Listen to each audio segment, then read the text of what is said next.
Hello students, welcome back. आज हमें देखना है अपना ज्योग्राफी का अगला चैप्टर जो हम पढ़ रहे थे, मिनरल्स एंड एनर्जी रिसोर्सेज, उसका सेकंड पार्ट में हम कुछ डिफरेंसेस देखेंगे। सबसे पहला डिफरेंस हमें देखना है metallic and non metallic minerals के बीच में। तो शुरू करते हैं आज का वीडियो। और फर्स्ट पॉइंट इसमें कह रहा है metallic minerals refers to the minerals that comprise of metals in raw form. Metallic minerals वो मिनरल्स होते हैं जो रॉ फॉर्म में पाए जाते हैं, तो उनमें मेटेलिक यानी धात्विक गुण होता है। मेटल की प्रॉपर्टीज़ आपको पता होंगी, मेलिएबल होना, टेंसाइल होना, लस्चर होना, एट्सेट्रा। ये सारी प्रॉपर्टीज़ पाई जाती हैं जब रॉ फॉर्म में मिनरल्स में, तो उससे मेटेलिक मिनरल्स कहते हैं। Non metallic minerals same time पे क्या होता है, non metallic minerals implies the minerals that do not have metals in them. यहाँ पर जो थर्ड मिनरल लिखा है उसकी जगह मेटल होगा, metals in them. Non metallic minerals वो होते हैं जिनमें मेटल रॉ फॉर्म में नहीं पाया जाता है, यानी उनमें कोई भी धात्विक गुण नहीं होगा। They are not malleable, not tensile. Second point कह रहा है found in igneous and metamorphic rocks. Metallic minerals जो होते हैं वो mostly igneous and metamorphic rocks में पाए जाते हैं, जबकि non metallic minerals are found in sedimentary rocks. Non metallic minerals जो होते हैं मोस्टली सेडिमेंट्री रॉक्स में पाए जाते हैं। थर्ड डिफरेंस कह रहा है मेटेलिक मिनरल्स में new product can be obtain from its on melting. जो मेटल्स होते हैं उनकी जो चीज़ें, मेटल से जो चीज़ें बनाई जाती हैं वो रिसाइकिल भी की जा सकती हैं, यानी उन्हें दोबारा मेल्ट करके नया प्रोडक्ट बनाया जा सकता है। जबकि जो नॉन मेटेलिक मिनरल्स होते हैं उसमें नया प्रोडक्ट उन्हें हीट करके या मेल्ट करके बनाना पॉसिबल नहीं होता है। फोर्थ डिफरेंस कह रहा है good conductor of heat and electricity. जो भी मेटल्स होते हैं वो हमारे गुड कंडक्टर होते हैं हीट और इलेक्ट्रिसिटी के। आपने देखा होगा घरों में जो वायर्स होते हैं वो सब मेटल यानी कॉपर से ही बने होते हैं, मोस्टली कॉपर, या फिर जो रोड पर होते हैं वो एल्युमिनियम के। सेम टाइम पे इसका अपोजिट कह रहा है नॉन मेटेलिक मिनरल्स में good insulator of heat and electricity. Heat और इलेक्ट्रिसिटी के अच्छे इंसुलेटर यानी कुचालक होते हैं। हीट और इलेक्ट्रिसिटी इनसे पास नहीं होती है। Graphite is an exception. ठीक है, कुछ एक्सेप्शन होते हैं वो हम बाद में देखेंगे। एग्जाम्पल देख लेते हैं इसके। मेटेलिक मिनरल्स के एग्जाम्पल्स आएंगे आपके कॉपर, गोल्ड, आयरन, जैसा आप इमेज में देख पा रहे हैं। इसके बाद नॉन मेटेलिक मिनरल में एग्जाम्पल में आएगा limestone, marble, gravel, clay, sand. याद रखने के लिए याद रखिएगा, आपको कॉपर के वायर देखने को मिलते हैं। वायर बनाना किसी मेटल से, ये उसकी टेंसाइल प्रॉपर्टी का इस्तेमाल होता है। फ्लैटन शीट्स बनाना, ये मेलिएबल प्रॉपर्टी का इस्तेमाल होता है। जबकि ऐसा कुछ मेलिएबल या टेंसाइल प्रॉपर्टी हमें नॉन मेटेलिक मिनरल्स में देखने को नहीं मिलती है, यानी लाइमस्टोन की हम शीट्स नहीं बना सकते हैं, ना ही उसके वायर बना सकते हैं। They are brittle not tensile, यानी अगर हम इन्हें पीटेंगे या खींचेंगे तो ये टूट जाएंगे। ब्रिटल यानी भंगुर होना, आसानी से टूटने वाला होना। ये हो गया आपका मेटेलिक और नॉन मेटेलिक डिफरेंस, मिनरल्स में डिफरेंस। इसके बाद सेकंड देखते हैं ferrous and non ferrous mineral. ये मेटेलिक मिनरल्स का ही फर्दर डिवीज़न होता है। मेटेलिक मिनरल्स को ही फर्दर डिवाइड किया जाता है फेरस, नॉन फेरस और प्रीशियस मेटल्स में। फिलहाल हम यहाँ पर सिर्फ दो में डिफरेंस देखेंगे, ferrous and non ferrous. Ferrous minerals जो होते हैं उसमें सबसे पहला पॉइंट कह रहा है ferrous minerals are naturally occurring inorganic substances that contain iron Fe26 as an element in the composition. Ferrous minerals जो होते हैं वो प्रकृति में पाए जाने वाले स्वतंत्र रूप से इनऑर्गेनिक यानी अकार्बनिक, जिनमें कार्बन नहीं हो, ऐसे सब्सटेंस या पदार्थ होते हैं जिनमें फेरस एक एलिमेंट होता है जो 26 जिसका परमाणु क्रमांक है, एटॉमिक नंबर है, वो एज अ कंपोजिशन अवेलेबल रहता है। नॉन फेरस मिनरल्स का फर्स्ट पार्ट कह रहा है non ferrous minerals are naturally occurring inorganic substances. Non ferrous minerals प्रकृति में पाए जाने वाले इनऑर्गेनिक सब्सटेंसेस होते हैं दैट डू नॉट कंटेन, जिनमें फेरस एज एन एलिमेंट नहीं होता है, ferrous as an element in the composition नहीं होता है। यानी जिनमें लोहा पाया जा रहा है वो फेरस मिनरल्स हैं, जिनमें फेरस यानी लोहा नहीं पाया जा रहा है वो नॉन फेरस मिनरल्स हैं। प्रॉपर्टी क्या होती है, दे शो हाई मैग्नेटिक प्रॉपर्टी। हमें पता है जो लोहा होता है वो चुंबक के प्रति बहुत ही संवेदनशील होता है, बहुत ही ज़्यादा अट्रैक्ट होता है जब हम उसे मैग्नेट के पास लाते हैं। लेकिन जो नॉन मेटेलिक या जो नॉन फेरस मिनरल्स होते हैं दे do not show high magnetic property. उनमें बहुत ज़्यादा मैग्नेट के प्रति संवेदनशीलता नहीं होती है, वो चुंबक के पास लाए जाने पर बहुत ज़्यादा अट्रैक्ट नहीं होते हैं या बिल्कुल भी अट्रैक्ट नहीं होते हैं। थर्ड और लास्ट पॉइंट कह रहा है they are composed of mainly iron as hydroxides, carbonates और सल्फाइड्स। इसी के अपोजिट में जो नॉन फेरस है उसमें पॉइंट कह रहा है they are composed of various elements and composition. Ferrous छोड़ के इनमें ढेर सारे कंपोजिशन या एलिमेंट्स देखने को मिलते हैं। इसका फेरस मेटल्स को एक बार फिर से समझते हैं। Ferrous metals are metals that consist mostly of iron and small amount of other elements. Ferrous metals are prone to rusting. जैसा सभी को पता है, अगर घर में लोहे की कोई बाल्टी या कूलर होगा तो आपने देखा होगा नमी की वजह से उसमें जंग लगना शुरू हो जाता है, जिससे हम रस्ट कहते हैं। इफ़ एक्सपोज टू मॉइस्चर लिखा हुआ है, नमी के संपर्क में आने पर लोहे में जंग या रस्ट लग जाता है। Ferrous metals can also be picked up by a magnet. Ferrous metals जो होते हैं वो मैग्नेट के प्रति संवेदनशील। The rusting and magnetic property in ferrous metals are both down due to the iron। और फेरस मेटल्स में ये दोनों ही प्रॉपर्टीज़ यानी रस्टिंग और मैग्नेट के प्रति संवेदनशीलता, ये दोनों ही चीज़ें देखने को मिलती हैं because of iron. Typical ferrous metals include mild steel, cast iron and steel. ये एग्जांपल्स दिए हैं आपके, mild steel, cast iron, high carbon steel, high speed steel, stainless steel. यानी स्टील जितनी भी हैं वो आपकी फेरस मेटल का एग्जाम्पल है। अगर आप कभी मटेरियल साइंस पढ़ोगे इंजीनियरिंग में तो आपको पता चलेगा स्टील जो है वो फेरस और कार्बन का मिक्सचर होती है, बस परसेंटेज अलग अलग होता है। जितना ज़्यादा परसेंटेज हम कार्बन का या फेरस का वेरी करते जाते हैं, वैसे वैसे हमें mild steel, high carbon steel, high speed steel and stainless steel मिलती जाती है। यानी कि ये सिर्फ आयरन और कार्बन का मिक्सचर है। नेक्स्ट हम देखते हैं non ferrous metals. Non ferrous metals के एग्जांपल देख लीजिए, aluminium, copper, zinc, tin, lead, silver, gold, magnesium. Silver, gold precious metals में भी आते हैं, लेकिन क्योंकि यहाँ पर क्लासिफिकेशन सिर्फ फेरस और नॉन फेरस का है इसलिए इन्हें नॉन फेरस में रखा गया है। वैसे ये प्रीशियस मेटल्स में भी आते हैं। इमेज में आप देख पा रहे होंगे लिखा क्या है, एक बार देख लेते हैं। Non ferrous metals are metals that do not have any iron in them at all. Non ferrous metals वो मेटल्स होते हैं जिनमें आयरन कंटेंट बिल्कुल भी नहीं होता है। This means that non ferrous metals are not attracted to a magnet. इसका मतलब ये चुंबक के प्रति आकर्षित भी नहीं होंगे। And they also do not rust in the same way when expose to moisture. और इनमें नमी आने पर या नमी के संपर्क में आने पर इनमें जंग भी नहीं लगेगा। Typical non ferrous metals include copper, aluminium, tin and zinc. Aluminium हमें देखने को मिलती है जो विंडोज़ की पैन होती है उसमें, प्लस एल्युमिनियम के वायर्स ही बनते हैं जो रोड साइड में देखने को मिलते हैं, प्लस एल्युमिनियम जो हमारे कोक के कैन होते हैं, कोल्ड ड्रिंक के कैन होते हैं, वो भी हमारे एल्युमिनियम से ही बने होते हैं, या अदर फूड कैन्स। एग्जाम्पल आपको क्लियर होंगे यहाँ से। इसके बाद नेक्स्ट देखते हैं हम conventional and non conventional sources of energy. Sources of energy दो तरह के होते हैं, conventional and non conventional. Conventional लोग नॉन रिन्यूएबल कहते हैं, ये याद रखिएगा। कन्वेंशनल सोर्सेज परंपरागत सोर्सेज जिनका इस्तेमाल पहले से होता चला आ रहा है और जिनको रिन्यू नहीं किया जा सकता है, वो हमारे कन्वेंशनल सोर्सेज यानी नॉन रिन्यूएबल सोर्सेज कहलाते हैं। जो दूसरे हैं हमारे नॉन कन्वेंशनल सोर्सेज, ये हमारे रिन्यूएबल सोर्सेज होते हैं, यानी गैर परंपरागत स्रोत ऑफ एनर्जी, गैर परंपरागत स्रोत ऊर्जा के।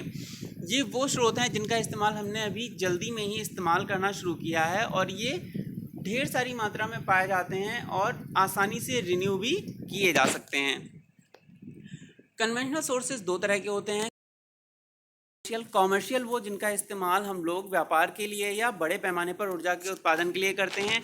नॉन कमर्शियल वो होते हैं जिनका इस्तेमाल हम लोग डोमेस्टिक पर्पस के लिए करते हैं, व्यापार के लिए नहीं करते हैं। एग्जांपल से आपको क्लियर होगा, कोल, पेट्रोलियम, इलेक्ट्रिसिटी जो व्यापार में इस्तेमाल हो रहे हैं, फायरवुड, स्ट्रॉ, ड्राई डंग जो घर में खाना बनाने के लिए इस्तेमाल होते हैं mostly. Non conventional sources bio, solar, wind, tidal energy from urban waste. ये सारे एनर्जी के स्रोत कैसे हैं, नॉन कन्वेंशनल सोर्स। इनके बारे में थोड़ा डिटेल देखते हैं। कन्वेंशनल सोर्सेज, पहला पॉइंट कह रहा है they are non renewable sources of energy. ये एक बार ख़त्म होने के बाद वापस लाए नहीं जा सकते हैं। नॉन कन्वेंशनल सोर्सेज कह रहे हैं they are renewable sources of energy. ये एक बार ख़त्म होने के बाद वापस रिप्लेनिश हो जाते हैं। Second point says most of these energy cause pollution. Conventional sources जो होते हैं इनको इस्तेमाल करने पर ढेर सारा पोल्यूशन होता है, जबकि नॉन कन्वेंशनल सोर्सेज जो हैं ये क्लीन एनर्जी सोर्सेज के एग्जांपल हैं और they do not cause pollution, at least not as much as conventional sources. Example इसके देखें अगर तो कोल, पेट्रोलियम, नेचुरल गैस, ये कैसे हैं? कन्वेंशनल सोर्सेज हैं, जबकि सोलर, विंड, टाइडल ये सब कैसे हैं? नॉन कन्वेंशनल सोर्सेज हैं। एग्जाम्पल से देखेंगे अगर इमेज से तो आपको और क्लियर होगा। नॉन रिन्यूएबल एनर्जी सोर्सेज यहाँ पर देख पा रहे हैं, न्यूक्लियर, नेचुरल गैस, कोल, फॉसिल फ्यूल, ये कैसे हैं? नॉन रिन्यूएबल हैं, एक बार खत्म होने के बाद वापस नहीं आते हैं। जबकि रिन्यूएबल एनर्जी सोर्सेज में आ रहा है आपका wind energy, solar energy, hydro power, biomass energy, tidal energy etcetera, ये हमारे कैसे हैं? एक बार खत्म होने के बाद वापस आ जाते हैं, या हम इन्हें non conventional source of energy भी कह सकते हैं। इसी में जो रिन्यूएबल सोर्सेज हैं इसका फर्दर डिवीजन होता है, एक बार देख लीजिए, ये इंपॉर्टेंट है।